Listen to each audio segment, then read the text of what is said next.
ఈరోజు మన కిచెన్లో ఒంటికి చల్లగా కడుపుకి హాయిగా ఉండే మజ్జిగ చారుని ఎలా తయారు చేసేయాలో చూసేద్దాం.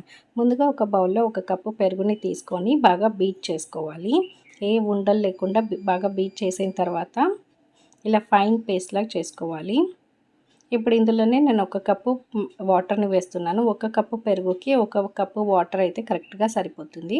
ఇప్పుడు ఒక రోల్లో 4 పచ్చిమిరపకాయలు 4 వెల్లుల్లి వేసి కచ్చాపచ్చాగా దంచి పక్కన పెట్టుకోవాలి. రోల్ లేకపోతే మీరు మిక్సీలో అయినా కూడా వేసుకోవచ్చు. ఇలా కచ్చాపచ్చాగా దంచి పెట్టుకున్నాక ఇప్పుడు ఒక గిన్నెలో 1 టీ స్పూన్ ఆయిల్ వేసి అందులో ఆవాలు జీలకర్ర వేసి వేయించిన తర్వాత ఇందాక మనం దంచి పెట్టుకున్న పచ్చిమిర్చి వెల్లుల్లిని కూడా వేసి పచ్చివాసన అంతా పోయేంత వరకు లో ఫ్లేమ్లో ఫ్రై చేసుకోవాలి. ఇప్పుడు ఇందులోనే 1 ఉల్లిపాయను కూడా వేసుకొని కొద్దిగా ట్రాన్స్పరెంట్ అయ్యేంత వరకు ఫ్రై చేసుకోవాలి. అందులోనే కొద్దిగా కరివేపాకు కూడా వేసి ఫ్రై చేసుకోవాలి. ఇప్పుడు ఇందులో ఒక హాఫ్ టీ స్పూన్ అంత పసుపు వేసి అంతా బాగా కలుపుకొని మనం ముందుగా ప్రిపేర్ చేసి పెట్టుకున్న మజ్జిగని వేసుకోవాలి. వేసి అంతా బాగా కలుపుకోవాలి. ఇప్పుడు ఇందులోనే రుచికి తగినంత సాల్ట్ కూడా వేసి అంతా ఒకసారి బాగా మిక్స్ చేసుకొని సర్వ్ చేసుకుంటే కడుపుకి చల్లగా ఒంటికి హాయిగా ఉండే మజ్జిగ చారు రెడీ అయిపోతుంది.